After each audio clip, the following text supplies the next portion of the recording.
Hi viewers, welcome to Medical Coding Only YouTube channel. ரொம்ப முக்கியமான சீக்வலே late effect அப்படின்ற general கைட்லைனை பத்தி தான் இப்ப பார்க்க போறோம்.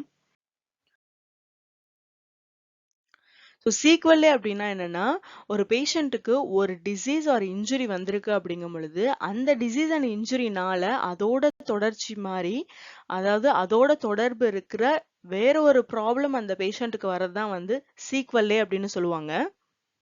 ஸோ உங்களுக்கு ஈஸியாக அண்டர்ஸ்டாண்ட் ஆகிற மாதிரி சொல்லணும் அப்படின்னா இப்போ ஒரு பேஷண்ட்டுக்கு டிசீஸ் ஆர் இன்ஜுரி வந்திருக்கு அப்படின்னா அந்த டிசீஸ் ஆர் இன்ஜுரினால இல்லாட்டி அந்த டிசீஸ் ஆர் இன்ஜுரி ரிலேட்டடாக ஏதாவது ஒரு சைடு எஃபெக்ட் வருது பார்த்தீங்களா, வேற ஒரு ப்ராப்ளம் வருது பார்த்தீங்களா, அதுதான் வந்து இங்கே சீக்வலே அப்படின்னு சொல்கிறாங்க அல்லது லேட் எஃபெக்ட் அப்படின்னு சொல்லுவாங்க.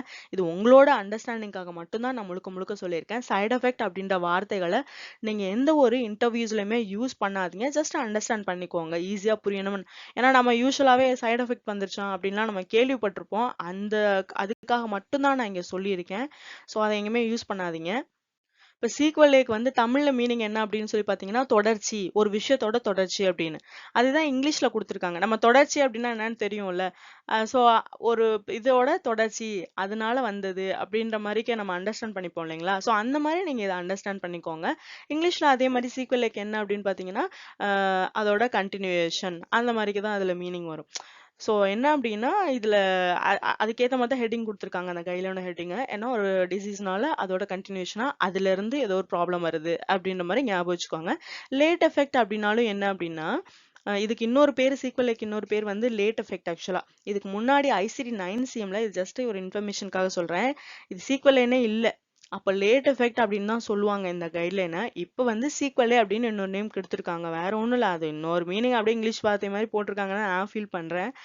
Alright, okay. ஸோ இப்போ இந்த லேட் எஃபெக்ட் அப்படின்னாலுமே என்னன்னா இப்போ ஒரு டிசீஸ் வந்திருக்கு அப்படின்னா அதை தான் வந்து அக்யூட் ஃபேஸ் அப்படின்னு சொல்லுவாங்க. இந்த ஃபர்ஸ்ட் லைன்ல இந்த இடத்துல இருக்கு. ஸோ அப்போ கரண்டா இருக்கிறதுனால அது அக்யூட் ஃபேஸ் அப்படின்றாங்க. அடுத்து இந்த அக்யூட் ஃபேஸ் வந்து குணமானதுக்கு அப்புறமே வர்றதுதான் வந்து லேட் எஃபெக்ட். லேட்டா அதுக்கப்புறமா எஃபெக்ட், ஏதோ ஒரு எஃபெக்ட் வந்திருக்கு. ஸோ அந்த மாதிரி நீங்க அண்டர்ஸ்டாண்ட் பண்ணிக்கோங்க. ஸோ இவ்வளோ நேரம் நம்ம வந்து சீக்வலே லேட் எஃபெக்ட் அப்படின்னா என்னன்னு தான் பார்த்துட்டு இருந்தோம். இப்போதான் அந்த கைட்லைன் பத்தி ஆக்சுவலா பார்க்க போறோம். ஒரு பேஷண்ட்டுக்கு அக்யூட் ஃபேஸ்ல இருக்கிற இல்னஸ் ஆர் இன்ஜுரி வந்து குணமானதுக்கு அப்புறம், அக்யூட் ஃபேஸ்னா என்ன அப்படின்னா கரண்டா அவங்களுக்கு ஒரு இருக்கிற ப்ராப்ளத்தை தான் வந்து அக்யூட் ஃபேஸ் அப்படின்னு நீங்க மென்ஷன் பண்றாங்க. ஸோ கரண்டா அந்த பேஷண்ட்டுக்கு இருக்கிற டிசீஸோ இல்லாட்டி இன்ஜுரி குணமானதுக்கு அப்புறம் அதனால ஏதாவது ஒரு வேற ஒரு எஃபெக்ட் வருது, வேற ஒரு ப்ராப்ளம் வருது அப்படின்னா அதுதான் வந்து லேட் எஃபெக்ட் அப்படின்னு சொல்றாங்க ப்ராப்பரா இந்த கைட்லைன் படி. சீக்வல் அப்படின்னா ஒரு 2 வேர்டு நல்லா ஞாபகம் வச்சுக்கோங்க. ஒன்று வந்து ரெசிடுவல் எஃபெக்ட், இன்னொன்று late effect. So residual effect அப்படின்னா என்னன்னா, ரெசிடுவல் அப்படின்னா என்னன்னா இன்னும் மிச்சம் இருக்கிற, இன்னும் தங்கி இருக்கு, ஐ மீன் எஞ்சி இருக்கு அப்படின்ற மாதிரி அர்த்தம். உதாரணத்துக்கு நம்ம ரெசிடென்சியல் அட்ரஸ் இருக்கு இல்லைங்களா, அப்படின்னா என்ன, நீங்க எங்க நீங்க எங்க தங்கியிருக்கீங்க, நீங்க எங்க இருக்கீங்க அப்படின்னு அர்த்தம். ஸோ அதே மாதிரிக்கு ரெசிடுவல் அப்படின்னா இன்னும் இருக்குது, அங்கேயே இருக்குது, அந்த மாதிரிக்கு மிச்சம் இருக்குது அப்படின்ற மாதிரி நீங்க ஞாபகம் வச்சுக்கோங்க.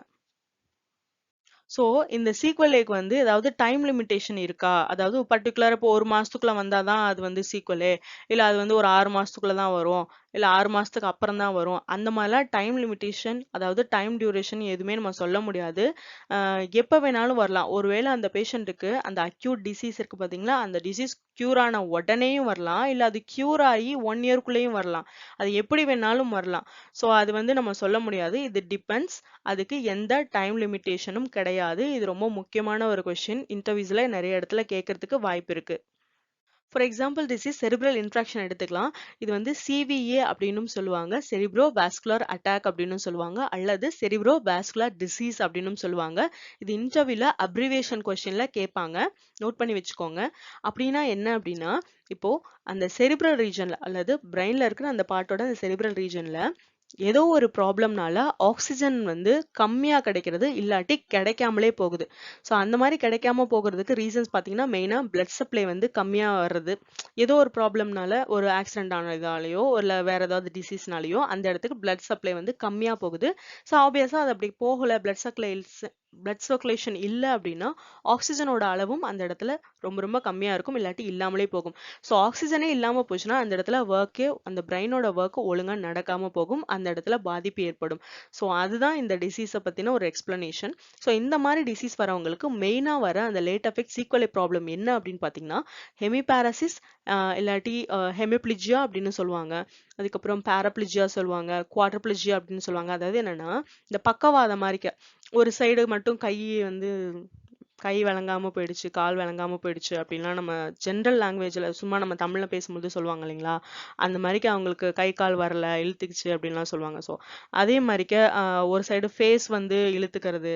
ஸோ இந்த மாதிரி ப்ராப்ளம்லாம் என்ன அப்படின்னா மெயினா இந்த செரிப்ரல் இன்ஃப்ராக்ஷன்னால அதோட சீக்வலைனால வர்றது தான் அந்த பிரெயின்ல ப்ராப்ளம் ஆகி.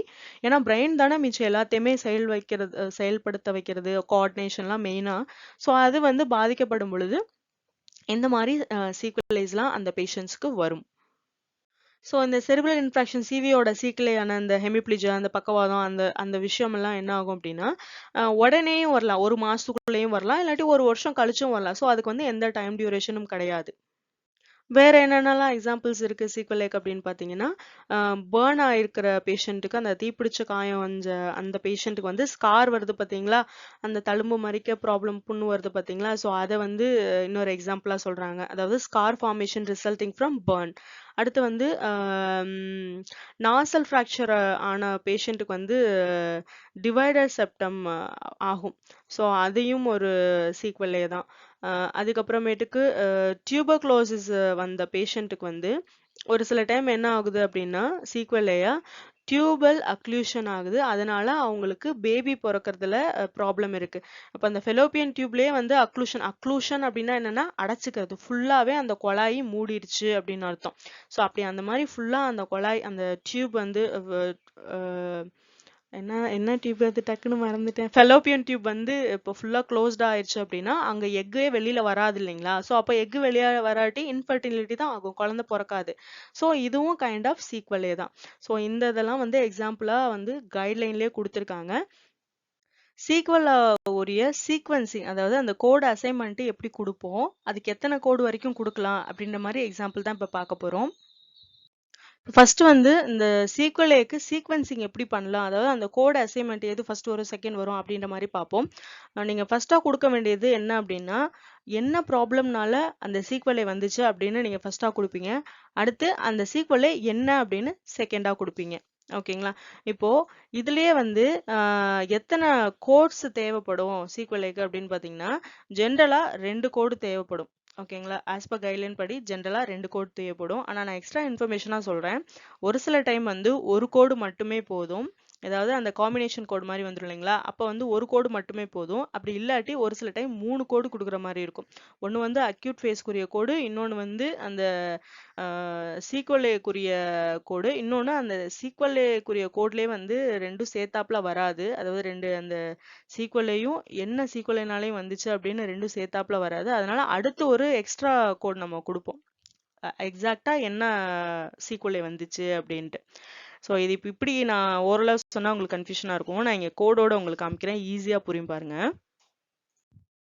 சிவிஏக்குரிய அதாவது அன்ஸ்பெசிஃபைடு செரிப்ரல் இன்ஃப்ராக்ஷன் கூடிய மெடிக்கல் கோடு வந்து இதுதான். ஐசிடி 10CM கோடு வந்து இதுதான். I63.9 அது இங்க கொடுத்துருக்கேன். அதே மாதிரி கீழே வந்து இன்னொரு 2 கோடு கொடுத்துருக்கேன் பாருங்க. சிவிஏவோட சீக்வலேக்குரிய கோடு இங்க பாருங்களேன். இதுவும் செரிப்ரல் இன்ஃப்ராக்ஷன் தான், இதுவும் செரிப்ரல் இன்ஃப்ராக்ஷன் தான். ஆனா நீங்க நார்மலா அந்த அக்யூட் ஃபேஸ்ல இருக்கிற, அதாவது அந்த கரண்டா அந்த பேஷண்ட்டுக்கு இந்த இல்னஸ் இருக்கு அப்படின்னா அந்த டைமிங்ல இந்த கோடு யூஸ் பண்ணணும், செரிப்ரல் இன்ஃப்ராக்ஷன் அன்ஸ்பெசிஃபைட். இல்லாட்டி வேற ஏதாவது ஸ்பெசிஃபிகேஷன் இருந்துச்சுன்னா அதை இதுல ஆட் பண்ணி அந்த கோடு இந்த கோடு நம்ம கொடுப்போம். ஆனா சீக்வலே வந்துருச்சு, இந்த செரிப்ரல் இன்ஃப்ராக்ஷனால சீக்வலே வந்துருச்சு அப்படின்னா அதுக்கு வந்து வேற கோடு இந்த டிஸ்கிரிப்ஷன்லயே போட்டிருக்காங்க பாருங்க. சீக்வலே ஆஃப் செரிப்ரல் இன்ஃப்ராக்ஷன் அப்படின்னு போட்டிருக்காங்க பாத்தீங்களா? ஸோ இதுதான் டிஃபரன்ஸ். இந்த கோடு கொடுத்தீங்கன்னா வேற மாதிரி அஃபெக்ட் ஆகும், சேஞ்ச் ஆகும். இந்த கோடு கொடுத்தீங்கன்னா வேற மாதிரி அஃபெக்ட் ஆகும், சேஞ்ச் ஆகும். அதனால எப்பயுமே வந்து என்ன சீக்வலே கோடா, கரண்ட் அக்யூட் ஃபேஸ்க்குரிய கோடு கொடுக்குறீங்களா அப்படின்னு சொல்லிட்டு நல்லா பார்த்துட்டு நம்ம கோட் அசைன்மெண்ட் கொடுக்கணும். ஃபர்ஸ்ட் எக்ஸாம்பிள் பார்த்தீங்க அப்படின்னா, ஒரு பேஷண்ட் வந்து மயக்கம் போட்டு விழுந்துட்டாங்க, அன்கான்ஷியஸ்னஸ் ஆயிட்டாங்க. அவங்க ஹாஸ்பிட்டல்ல கொண்டு போய் அட்மிட் பண்றாங்க. லாஸ் ஆஃப் கான்ஷியஸ்னஸ் அப்படின்னு சொல்லிட்டு. அவங்களுக்கு இமேஜிங் டெஸ்ட்லாம் எடுத்து பார்த்ததுக்கப்புறம் செரிப்ரல் இன்ஃப்ராக்ஷன் அப்படின்னு கன்ஃபார்ம் பண்ணிட்டாங்க. அவங்களுக்கு ட்ரீட்மெண்ட்லாம் குடுக்குறாங்க. குடுத்து முடிச்சதுக்கப்புறம் அதே ஹாஸ்பிட்டல்ல இன்னும் டிஸ்சார்ஜ் ஆகல. அதே ஹாஸ்பிட்டல்ல அந்த பேஷண்ட்டுக்கு வந்து அந்த செரிப்ரல் இன்ஃப்ராக்ஷனோட சீக்வலையா இது ஹெமிப்ளிஜியா வந்துருச்சு. ஸோ இந்த மாதிரி கேசஸ் நிறைய வரும். அதனால இந்த எக்ஸாம்பிள் சொல்றேன். ஸோ ஹெமிப்ளிஜியா வந்துருச்சு. அதாவது ஒரு சைடு பக்கவாதம். ஒரு சைடு ஃபுல்லாவே வந்து அவங்களுக்கு கையும் காலும் ஒழுங்கா ஒர்க் ஆகல. பக்கவாதம் ஆயிடுச்சு. ஸோ அதுக்கும் கொஞ்சம் ட்ரீட்மெண்ட்லாம் குடுத்துட்டு, அதுக்கப்புறமே அந்த பேஷண்ட்ட வந்து டிஸ்சார்ஜ் பண்ணிட்டோம் அப்படின்னு சொல்றாங்க. ஸோ இந்த மாதிரி சினாரியோக்கு நம்ம எப்படி கோடு எடுக்கணும் அப்படின்னா, அவங்களுக்கு ஃபர்ஸ்ட் கண்டுபிடிச்சாங்க இல்லைங்களா செரிப்ரல் இன்ஃப்ராக்ஷன் அப்படின்னு சொல்லிட்டு. ஸோ இது அன்ஸ்பெசிஃபைட் செரிப்ரல் இன்ஃப்ராக்ஷன் கூடிய கோடு இந்த I63.9 இந்த கோடு கொடுக்கணும். அடுத்து இந்த ஹெமிப்ளிஜியா அண்ட் ஹெமிபாரசிஸ் இங்கே ஒரு கோடு கொடுத்துருக்கேன் பார்த்தீங்களா, I69.359 இந்த கோடு ஒன்று அடிஷ்னலாக கொடுக்கணும். இதில் ஃபர்ஸ்ட்டாக இந்த கோடு கொடுத்துடணும், அதுக்கு கீழே இந்த கோடு கொடுக்கணும். செகண்ட் எக்ஸாம்பிள் பார்த்தீங்கன்னா, பேஷண்ட் வந்து ஹாஸ்பிட்டலுக்கு இப்போ கோவிட் அப்படின்னு போயிருக்காங்க. அந்த கோவிடுக்கு வந்து ட்ரீட்மெண்ட்லாம் போகுது. அதே பேஷண்ட்டுக்கு கொஞ்ச நாளைக்கு முன்னாடி செரிப்ரல் இன்ஃப்ராக்ஷன் இருந்துட்டு இப்போ கெயிட் அப்நார்மலிட்டிஸ் இருக்கு, கெயிட் ப்ராப்ளம் இருக்கு. அது வந்து இந்த சீக்வலை ஆஃப் இந்த செரிப்ரல் இன்ஃப்ராக்ஷன் அப்படின்ற மாதிரி டாக்டர் சொல்லிட்டாங்க. ஸோ அந்த கோவிடுக்குரிய ட்ரீட்மெண்ட்டு, இந்த கெயிட்டுக்கு வந்து ஃபிசிக்கல் தெரப்பி அந்த மாதிரிலாம் கொடுத்து பேஷண்ட்டை வந்து டிஸ்சார்ஜ் பண்ணி அனுப்பிட்டாங்க. ஸோ இந்த மாதிரி சார்ட் எப்படி கோட் பண்ணோம் அப்படின்னா, கோவிட் இருக்கு பார்த்தீங்களா, அந்த கோவிடை ஃபர்ஸ்டா கொடுத்துட்டு அதுக்கப்புறமேட்டுக்கு இந்த கீழே 2 கோடு கொடுத்துருக்கேன் உங்களுக்கு, other sequel of cerebral infarction and other abnormalities of gait மோபிலிட்டி.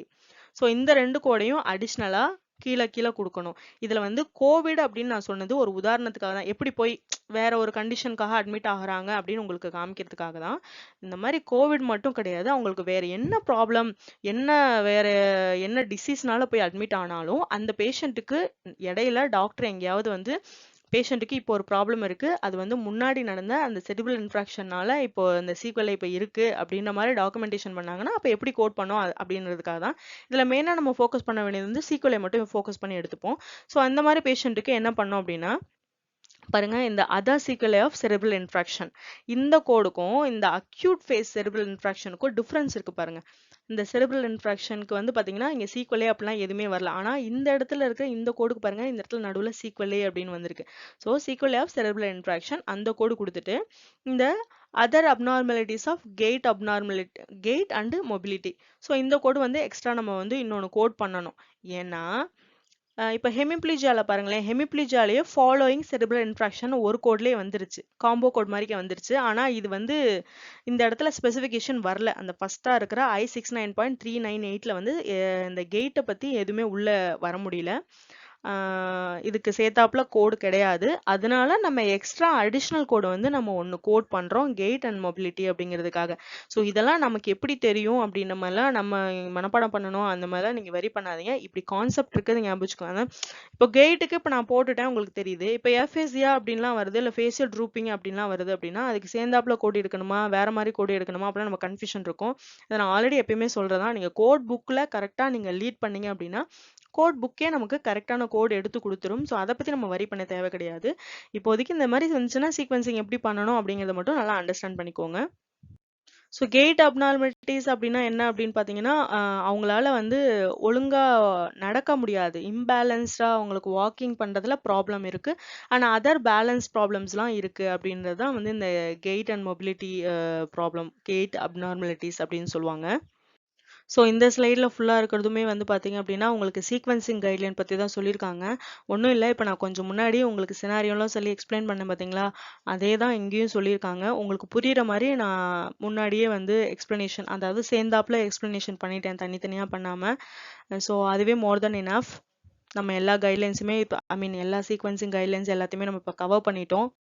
இன்டர்வியூல சீக்வல்னா என்னன்னு கேட்கும்போது முக்கியமா சொல்ல வேண்டிய பாயிண்ட்ஸ் பாத்தீங்க அப்படின்னா, ஒரு பேஷண்ட்டுக்கு கரண்டா இல்லாட்டி அக்யூட் ஃபேஸ்ல இருக்கிற டிசீஸ் ஆர் இன்ஜுரி குணமானதுக்கு அப்புறம் அதனால வர்ற ரெசிடுயல் எஃபெக்ட் தான் வந்து சீக்வல்னு சொல்லுவாங்க ஆர் லேட் எஃபெக்ட் அப்படின்னு சொல்லுவாங்க. இதுக்கு எந்த டைம் டியூரேஷன், டைம் லிமிடேஷன் கிடையாது. 1 மந்த்லயும் வரலாம், 1 இயர் கழிச்சும் வரலாம். இதுக்கு பெஸ்ட் எக்ஸாம்பிள் பாத்தீங்க அப்படின்னா, செரிப்ரல் இன்ஃப்ராக்ஷனோட சீக்வலே லைக் ஹெமிப்ளிஜியா, ஹெமிபாரசிஸ் அப்படின்னு சொல்லுவாங்க. அதை மோனோப்ளிஜியா இல்லாட்டி குவாட்ரிப்ளிஜியா, அதுக்கப்புறமேட்டுக்கு ஏஃபேசியா, இதெல்லாம் வந்து செரிப்ரல் இன்ஃப்ராக்ஷனுக்குரிய சீக்வலே எக்ஸாம்பிள்ஸ். அதே மாதிரி இப்போ ஒரு பேஷண்ட்டுக்கு பர்ன் இருக்கு அப்படின்னா அந்த பர்ன்னால வர ஸ்கார்ஸும் வந்து one of the best example for சீக்வலே. அந்த பாயிண்ட்ஸ்லாம் மட்டும் சொன்னா போதும். சீக்வென்சிங் பத்தி உங்களுக்கு நல்லா தெரிஞ்சுச்சு அப்படின்னா சொல்லுங்க, இல்லாட்டி வேண்டாம். அதே மாதிரி இன்டர்வியூவர் ஒருவேளை சீக்வென்சிங் பத்தி ஸ்பெசிஃபிக்கா கேட்டாங்க அப்படின்னா கூட நீங்க அதை பத்தி சொல்லுங்க. சீக்வென்சிங் வந்து நீங்க எப்படி சார்ட் கோட் பண்ணணும் அப்படிங்கறத அந்த நாலேஜ்க்காக லேர்ன் பண்ணி வச்சுக்கோங்க. அதுவும் குறிப்பா இந்த ரெசிடுயல் எஃபெக்ட், லேட் எஃபெக்ட், அதுக்கப்புறம் அந்த டிசீஸ் குணமானதுக்கு அப்புறமேட்டுக்கு அதுக்கு எந்த டைம் டியூரேஷன் கிடையாது. இந்த 4 பாயிண்ட் தான் ரொம்ப ரொம்ப இம்பார்ட்டன்ட். நல்லா மனப்பாடம் பண்ணி வச்சுக்கோங்க. இன்டர்வியூ கேட்கும்போது இதை நல்லா மிஸ் பண்ணாம சொல்லிக்கோங்க. உங்களுக்கு இந்த வீடியோ பிடிச்சிருந்துச்சுன்னா லைக், ஷேர் அண்ட் கமெண்ட் பண்ணுங்க. ப்ளீஸ் மறக்காம சேனலை சப்ஸ்கிரைப் பண்ணுங்க. பக்கத்துல இருக்க ஆல் அப்படின்ற பெல் ஐக்கனையும் கிளிக் பண்ணிக்கோங்க. ஸோ தட் நான் போற எல்லா வீடியோஸும் உங்களுக்கு வரும். தேங்க்ஸ் ஃபார் வாட்சிங். See you in next video. Bye bye.